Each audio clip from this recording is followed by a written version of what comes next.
Okay guys, हम लोग कर रहे हैं अभी ट्रांसफ़र प्राइसिंग का क्वेश्चन जो जुलाई 21 एग्ज़ाम में आया था। Question number 3, transfer pricing.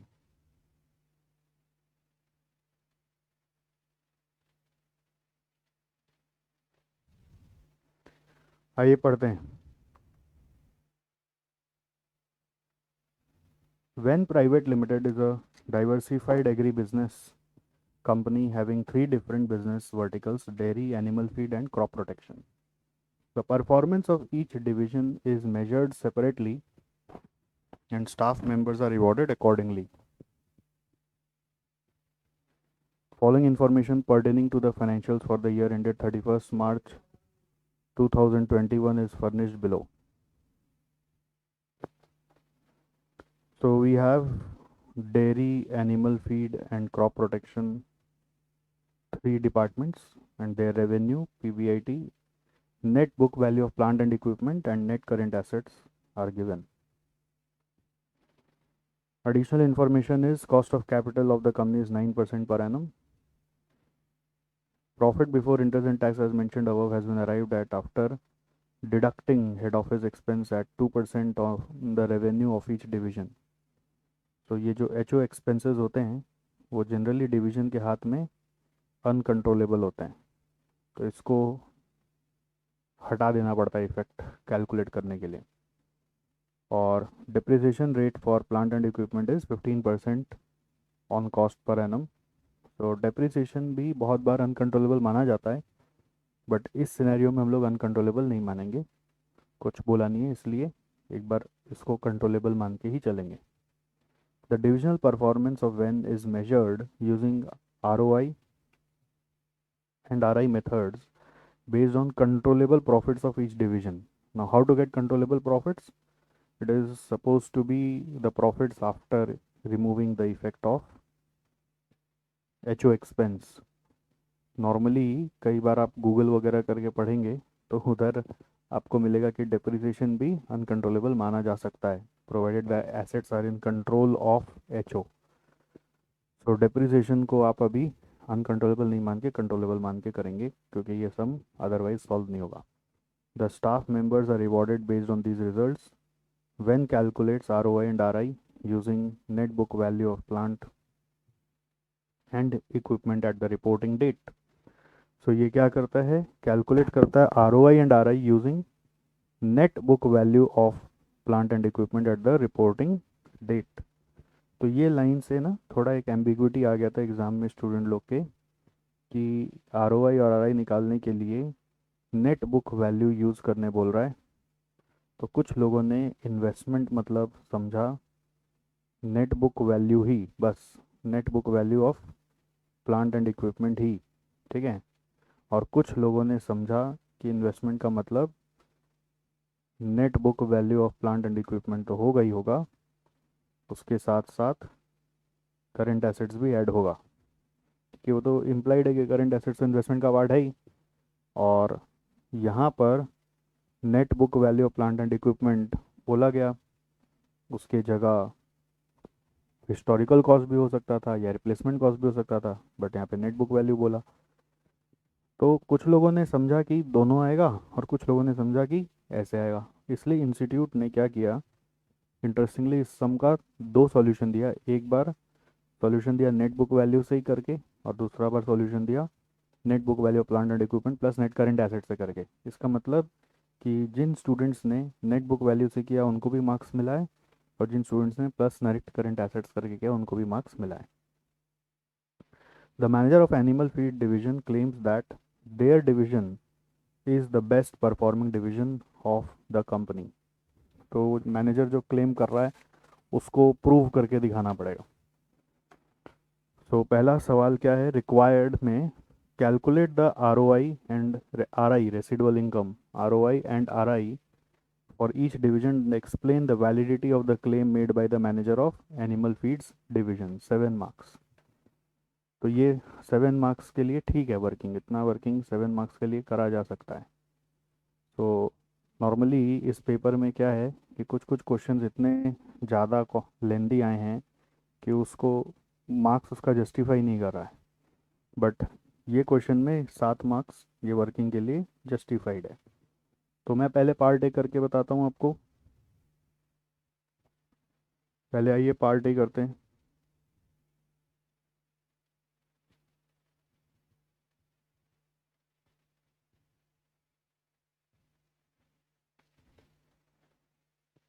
ROI निकालना है, ठीक है। ROI तीनों का निकालना है, dairy, animal feed, crop protection. So PBIT दिया हुआ है 60, 10, 63, 77, 500 और 57, 66। इसमें बोल रहा है कि 2% ऑफ रेवेन्यू HO एक्सपेंस बोल के डाला हुआ है, तो ऐड बैक कर लो 2% ऑफ रेवेन्यू। तो रेवेन्यू आप देखेंगे कितना दिया हुआ है यहाँ पर, उसका 2% निकाल लीजिए तीनों में। 680 का 2% आ रहा है 13,600, बेसिकली 13,60,000। 680 मतलब 6 करोड़ 80 लाख था। फिर सेकंड में इसका 2% कितना आता है, 50,000 का 2%, 21,25,000, 2125। और थर्ड केस में 6 करोड़ का 2% आता है 12 लाख।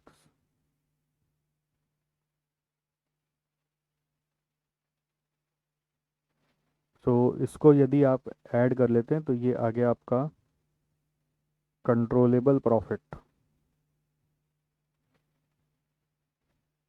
7370,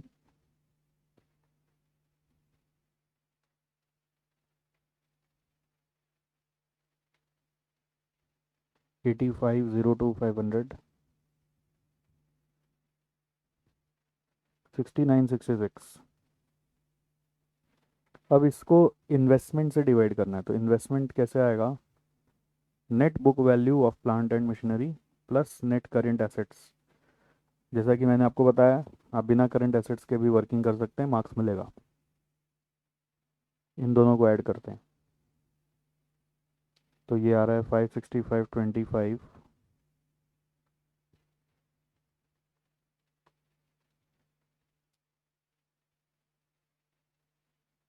56525। फिर है 10475,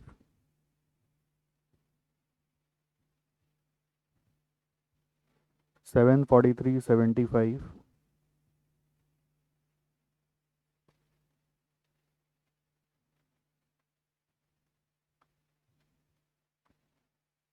15125।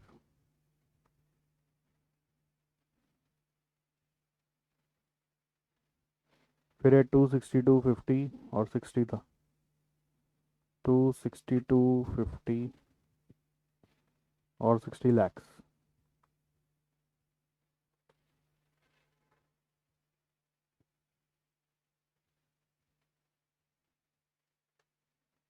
670 lakhs।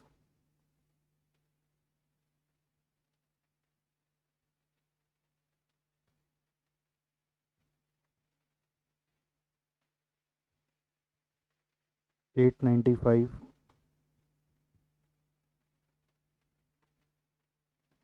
और 32250।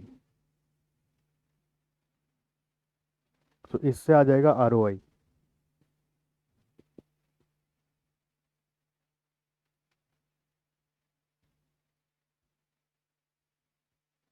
11%, 9.5, 21.6।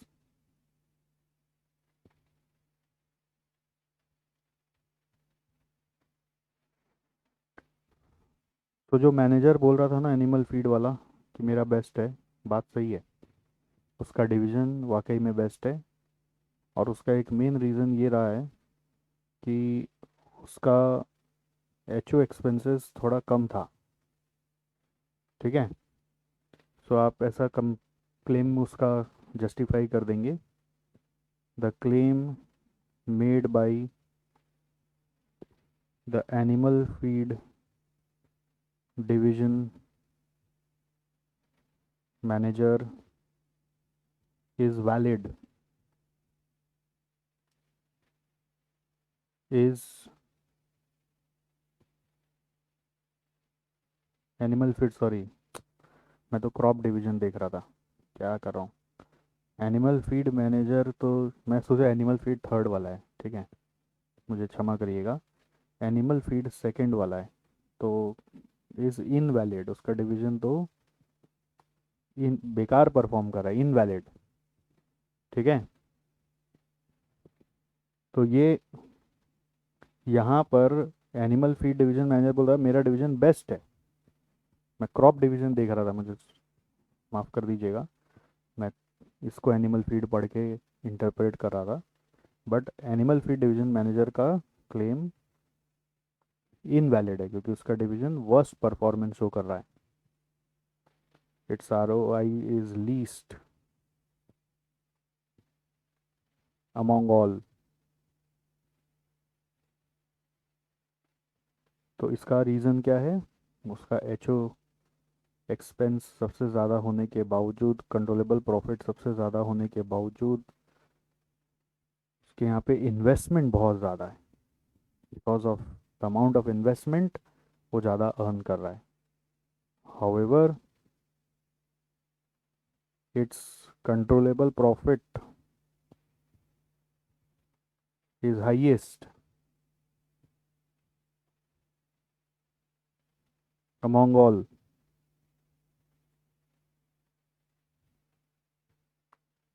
The low ROI is due to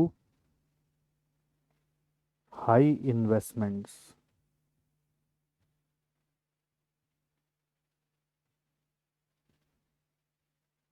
in it. The low ROI is due to high investments in it. ठीक है, तो ये ख़त्म हो गया आपका, ROI निकाल दिया हमने। अब RI निकालने चलना है। अब ROI निकल गया, अब RI निकालेंगे।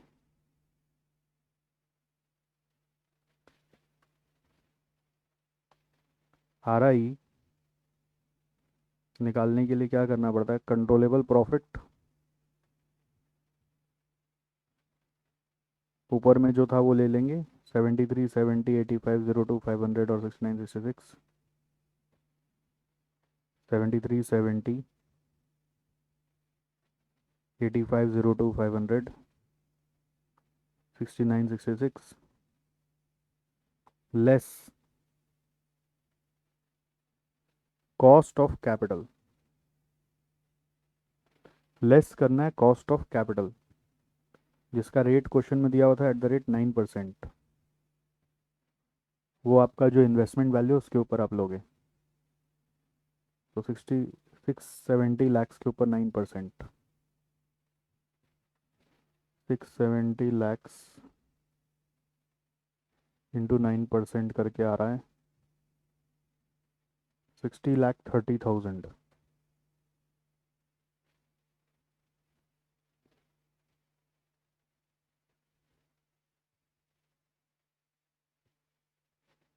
895 लैक्स के ऊपर 9% करके आ रहा है 80,55,000।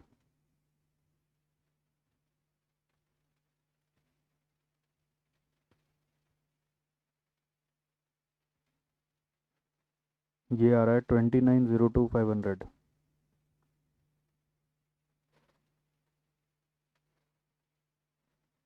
तो इससे आएगा RI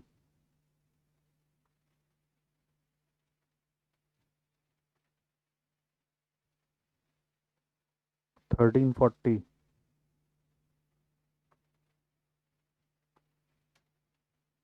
447,500।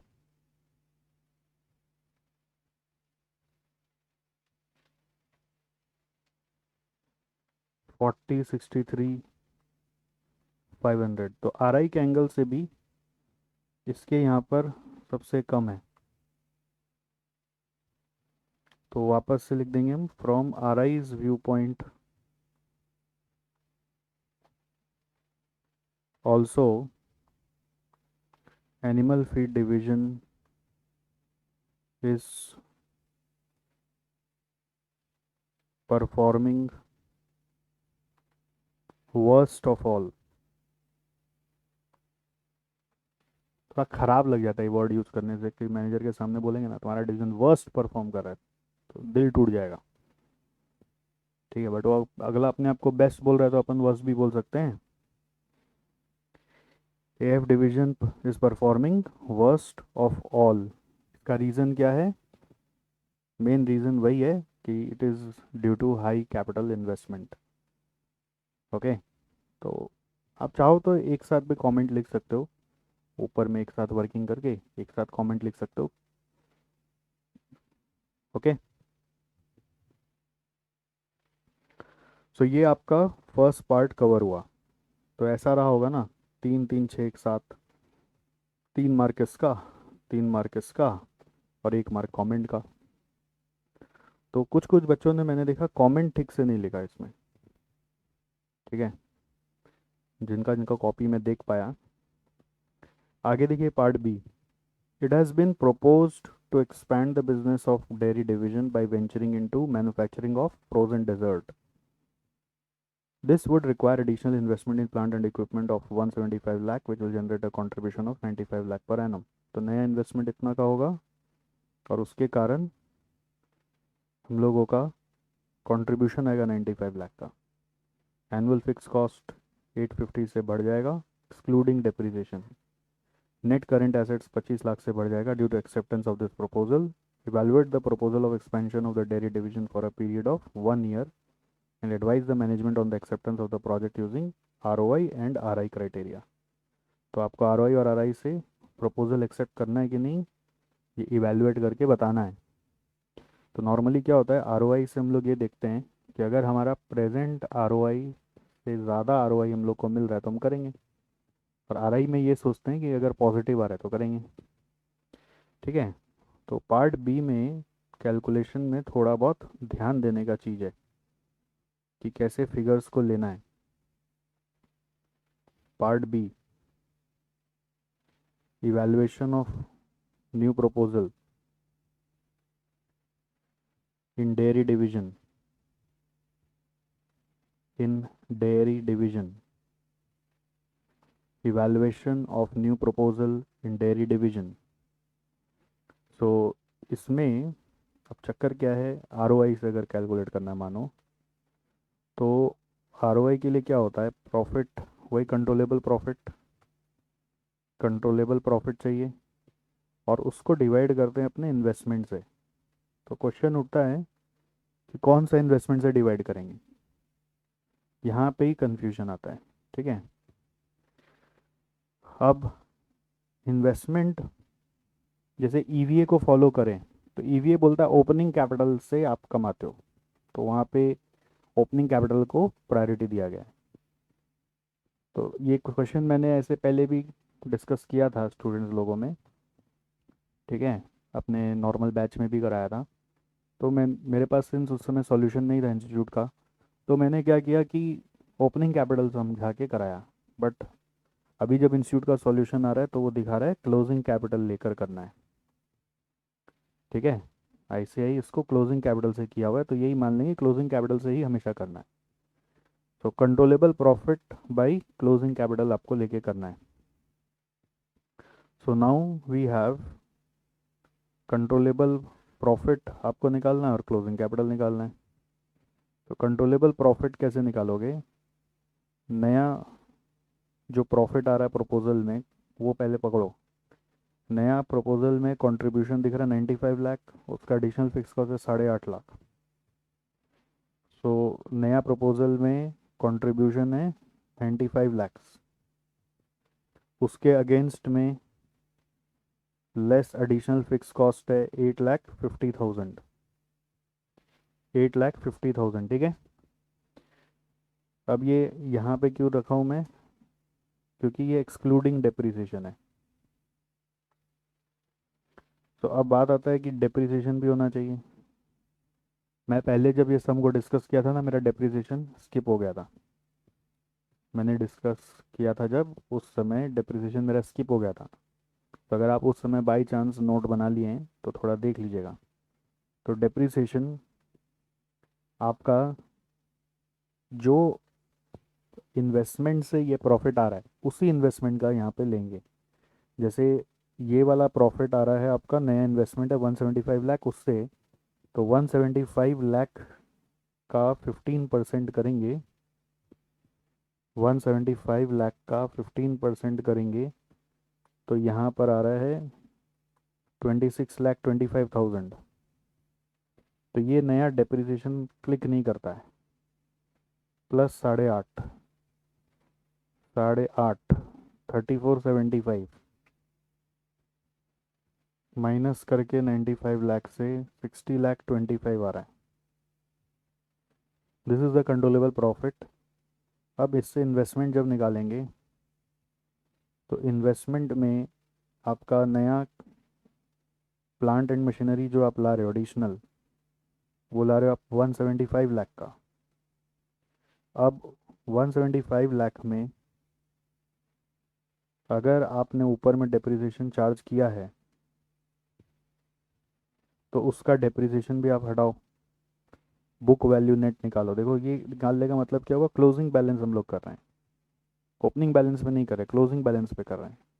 175 लाख माइनस 2625 करके आ रहा है 14875। और सिंस अब ऊपर में अपने नेट करेंट एसेट्स ऐड करके चल रहे हैं तो नया करंट एसेट जो इसमें जोड़ना है 25 लाख का, वो इसमें भी जोड़ देंगे। जब पार्ट 1 में किया तो पार्ट 2 में भी करो, प्लस 25 लाख। ये करके आ रहा है 173,75,000। तो इन दोनों से 60, 25 और 173,75,000 से अगर आप ROI निकालेंगे तो ये आ रहा है 34.68। ठीक है। तो डिसीजन ये होगा ROI के हिसाब से चलेंगे तो, कि करेंट ROI हमारा डेयरी डिवीजन का कितना है, फर्स्ट वाला है ना डेयरी, उसका 11% है। तो 11% के मुकाबले 34.68 एक्स्ट्रा कमा रहा है तो वो ज़रूर प्रोजेक्ट एक्सेप्ट करेंगे। सो डिसीजन क्या देंगे, as the ROI from new proposal is greater than present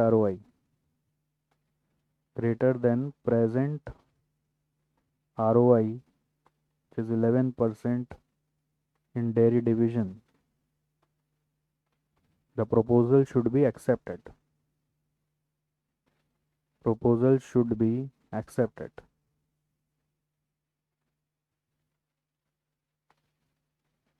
ठीक है।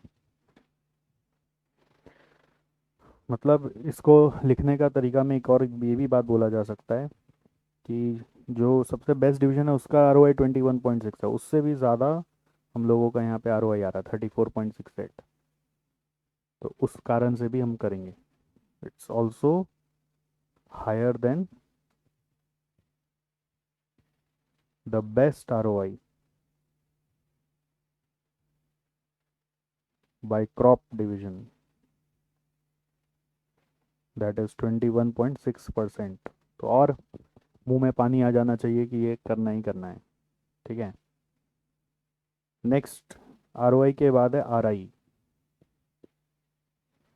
ROI के बाद नेक्स्ट है RI। तो RI में यदि हम जाते हैं, कंट्रोलेबल प्रॉफिट हमें मालूम है, इस पूरे प्लान में कंट्रोलेबल प्रॉफिट हमें मालूम है 60,25,000। लेस कर देंगे हम लोग cost of capital, which will be 9%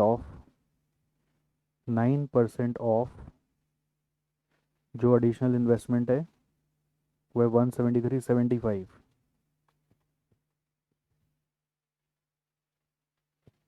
173.75 का 9% करने से 1563,750।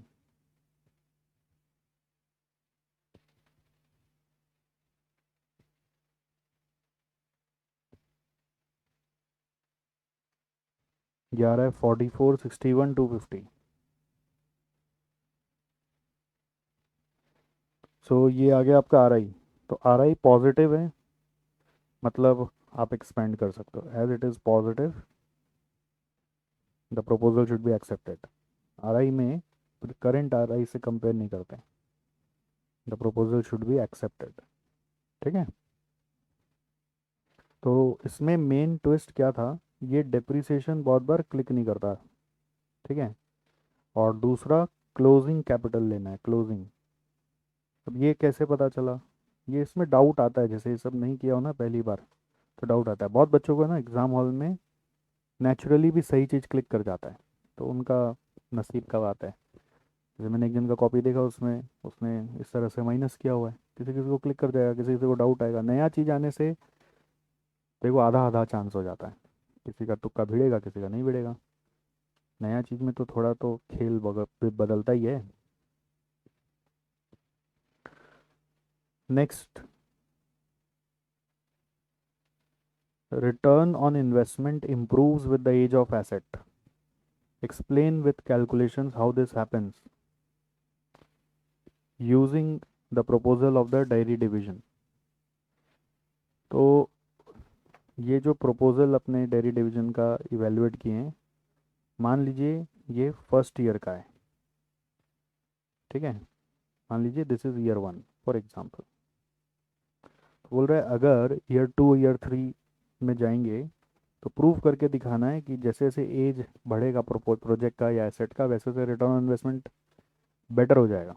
तो बेटर तब होगा जब आपका rate of earnings of profit same efficiency पे आ रहा है, आपका कॉस्ट सेम लेवल पे लग रहा है, तो ROI इम्प्रूव हो गई होगा। Because because of age of asset depreciation होने के कारण बुक वैल्यू कम होता चला जाएगा।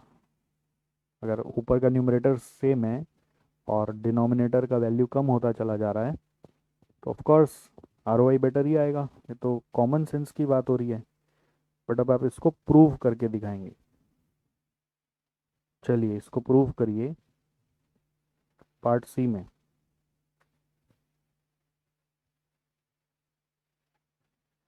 For dairy division new project या new proposal, for dairy divisions new proposal year 2 और ईयर 3। तो जैसे जैसे अपने आगे बढ़ेंगे इन्वेस्टमेंट की वैल्यू चेंज होगी। प्लांट एंड मशीनरी, हमारा नेट बुक वैल्यू हम लोग को निकालना है ऐसे। ईयर 2 का आप देखो, यहाँ पर ईयर 1 के एंड में वैल्यू 148.75, ये ओपनिंग वैल्यू है, बुक वैल्यू 148.75। तो इसमें 15% डिप्रिसिएशन चार्ज होगा।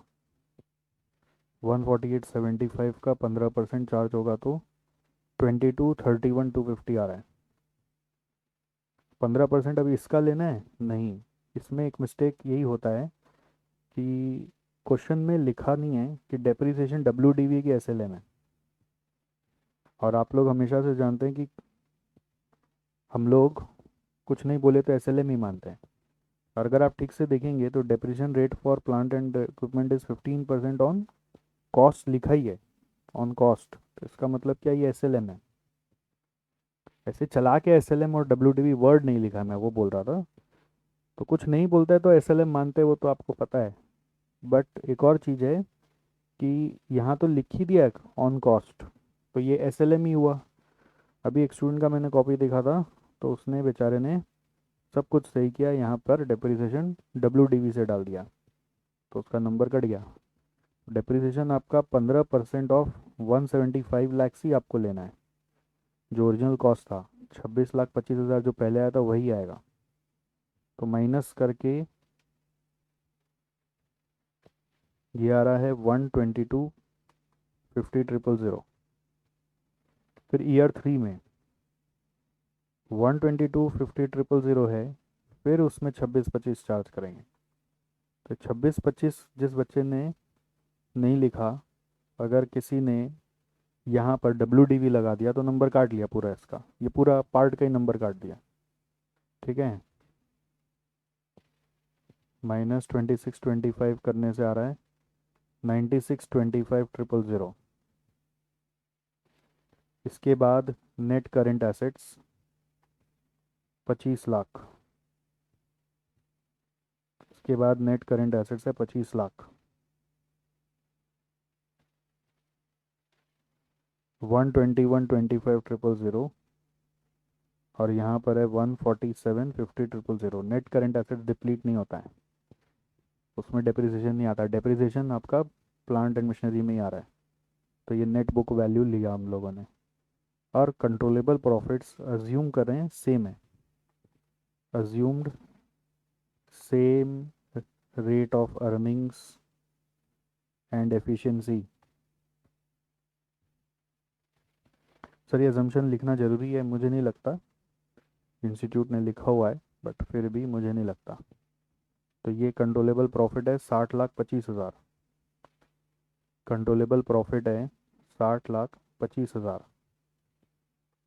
वो दोनों में सेम ही रहेगा, वो चेंज नहीं हो रहा है, खाली आपका डिनोमिनेटर चेंज होता जा रहा है। So therefore ROI obvious सा बात है कि बढ़ना लगेगा। 6025 डिवाइडेड बाई 14750, यहाँ पे आ रहा है 40.85% और यहाँ पे आ रहा है 49.69%। 6025 डिवाइडेड बाई 121,25,000 करके करिए, देखिए 49.69 आ रहा है। तो इससे प्रूव हो गया कि with increase in age of assets the net book value of plant and equipment decreases, resulting into decrease in the value of investments.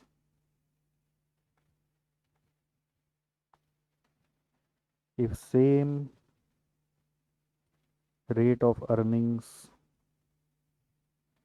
if same earnings लिख देते हैं, same earnings are maintained, if same earnings are maintained, the ROI will improve from, के पहले year में क्या आया था?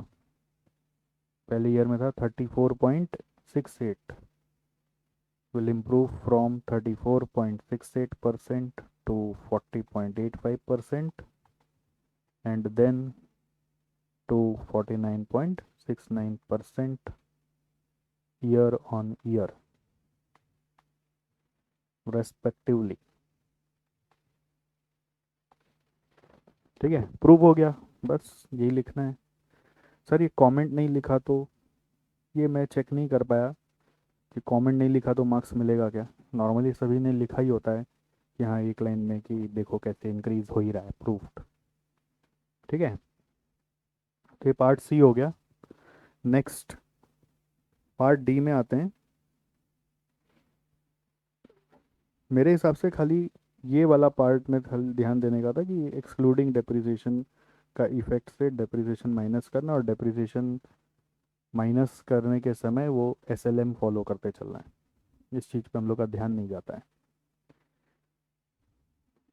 ROI वाला हो गया ये वाला भी। नेक्स्ट है, in addition to financial performance measure the management of when wishes to apply non financial performance indicators for 3 functions: management of human resource, product and service quality, brand awareness and company profile. Explain the scope of non-financial performance indicators with regard to these 3 functions। अब इसमें क्या है ना, बच्चों ने सीधा बस क्या किया, management of human resource heading मारा और उसके कुछ KPIs लिख दिए। अब इंस्टीट्यूट है, वो बोलता है कि मेरे से पॉइंट मैच होगा तो मैं नंबर दूंगा, आप अपना मन धड़न जो भी KPI लिखेंगे आपको मार्क्स नहीं देंगे।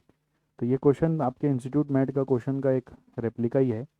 तो मैं आपको भी बस दिखा दे रहा हूँ कि क्या क्या केपीआईज आपको लिखना है। ठीक है, तो नॉन फाइनेंशियल परफॉर्मेंस इंडिकेटर क्या होता है पहले थोड़ा सा वो बताना है कि वो सस्टेनेबल एक्शन बेस्ड इंडिकेटर्स होते हैं जिससे लॉन्ग टर्म सस्टेनेबिलिटी इंश्योर होता है, being sustainable rather than being only profitable. तो ऑर्गेनाइजेशन को एनएफपीआई अपना part of performance matrix include करना चाहिए। तो वाई एनएफपीआई के बारे में आपको एक एक लाइन ये कम से कम मेंशन करना चाहिए। जैसे क्या होता है, एक हिंट इंस्टीट्यूट बोलता है कि जो बोल्ड मेरा किया हुआ है ना उससे मिलता जुलता तो कुछ मेरे को मिलना ही चाहिए। तो इतना बड़ा पैरा नहीं लिखा, बट अगर एक लाइन भी ये लिखा कि एनएफपीआई क्यों चाहिए तो भी उसका कुछ मार्क्स वो लोग आपको अलॉट करेंगे। फिर आ जाता है एक एक करके ह्यूमन रिसोर्स मैनेजमेंट में। तो ह्यूमन रिसोर्स मैनेजमेंट के लिए इंस्टीट्यूट का जो आंसर आया था इसमें, इंस्टीट्यूट मैट में, नया इंस्टीट्यूट मैट में आया था, वही एग्जैक्टली यहाँ पे कॉपी पेस्टेड है। तो शायद वो चाह रहे हैं कि आप वैसे ही लिखो। तो इसमें superior performance come from superior process who actually devise and execute superior process to build an organization with competitive advantage, it is the people on their efforts. Hence, human resources are significant element for success of any organization. If they perform well, अब जैसे italics दिया हुआ है ना, तो institute चाहता है कि ये लाइन तो होना ही चाहिए, then entire organization automatically performs well. इतना सा भी लिखेंगे तो भी चलेगा। फिर स्टाफ टर्नओवर के बारे में बोल लिखना है, absenteeism, job satisfaction, offer letter accepted shall be treated as part of performance matrix. मतलब आपने कितना को ऑफर दिया और कितनों ने आपका ऑफर एक्सेप्ट कर लिया, उस तरह से कोई मैट्रिक्स निकाल कर आप चेक कर सकते हैं कि आपके यहाँ का ह्यूमन रिसोर्स मैनेजमेंट कैसा है।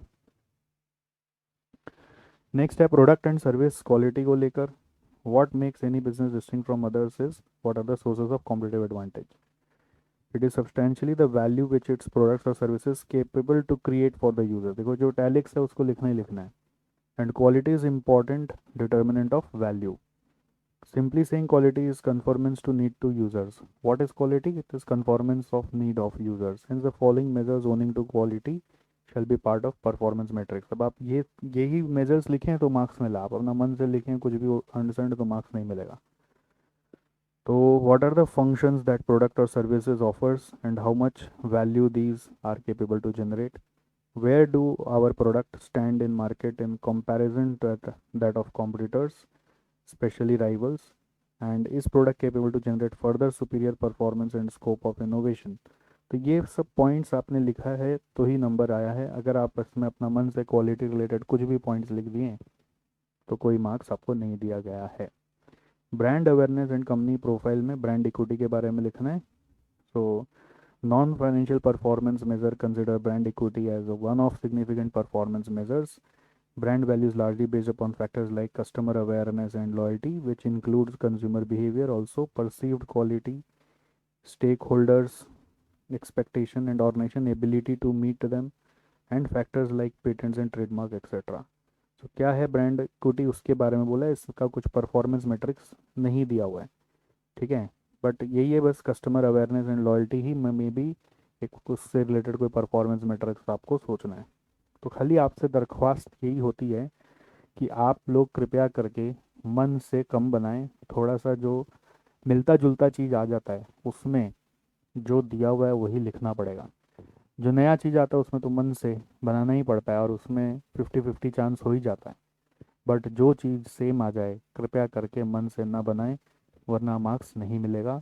इंस्टीट्यूट का जो चेक करने का सिस्टम है वो यही है कि जो यहाँ लिखा हुआ है उसी से मैच होता पॉइंट्स मिलेगा तो मार्क्स है।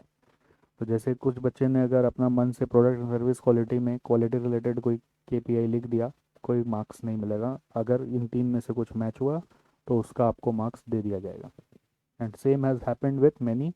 अगर आपने एग्ज़ाम दिया है तो आप चेक करके देखेंगे, आपको समझ में आ जाएगा। ठीक है, बाकी लोगों, जो लोग ये सम्स को मेरे साथ अभी सुन रहे हैं बट एग्ज़ाम अभी आया नहीं, आपका आने वाला है, तो वापस से कान खोल के सुन लीजिए। सिमिलर चीज़ में सेम चीज़ ही लिखना है। आप अगर उसमें इनोवेशन करेंगे तो मार्क्स नहीं मिलना है।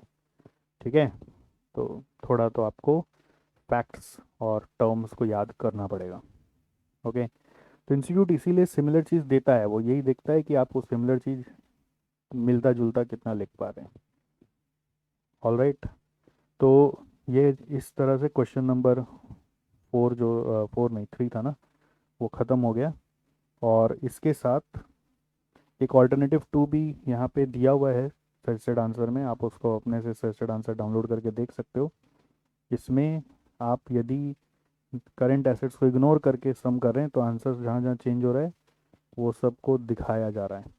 ठीक है, जैसे उसमें भी करंट एसेट्स को इग्नोर किया गया था, और यहाँ पर भी यदि आप देखेंगे तो करंट एसेट्स को इग्नोर किया गया है। उसके हिसाब से फिगर्स चेंज हो रहे हैं, और उसके हिसाब से जो कमेंट भी चेंज करना है वो चेंज किया हुआ है। ठीक है, करंट एसेट्स को इग्नोर करके करा जा सकता है। एक्चुअली इग्नोर करना नहीं चाहिए। अब क्या है कि इंस्टीट्यूट का लैंग्वेज ही ऐसा आ गया था क्वेश्चन का कि बच्चा लोग कंफ्यूज हो गया, तो इसलिए इंस्टीट्यूट ने ऑल्टरनेट सॉल्यूशन क्रिएट कर लिया। प्रैक्टिकल में इंस्टीट्यूट, मैं बोला ना आपको, हमेशा चांस देता है। थ्योरी में इंस्टीट्यूट थोड़ा सा स्ट्रिक्ट चलता है कि कम से कम उसमें मुझे जैसा मैं सोच रहा हूँ वैसा ही आपको आंसर चाहिए, या जैसा मैंने पहले बोला वैसा आंसर चाहिए। उसमें कुछ नया आ गया, कुछ करने का नहीं, नसीब का खेल हो गया। और कुछ मिलता जुलता आ गया तो उसमें उनको उनका वाला ही पॉइंट्स चाहिए, और वो आपके पास पहले से था तो आपको पढ़ के आना चाहिए था। राइट गाइज, चलो, थैंक यू सो मच, फिर मिलेंगे।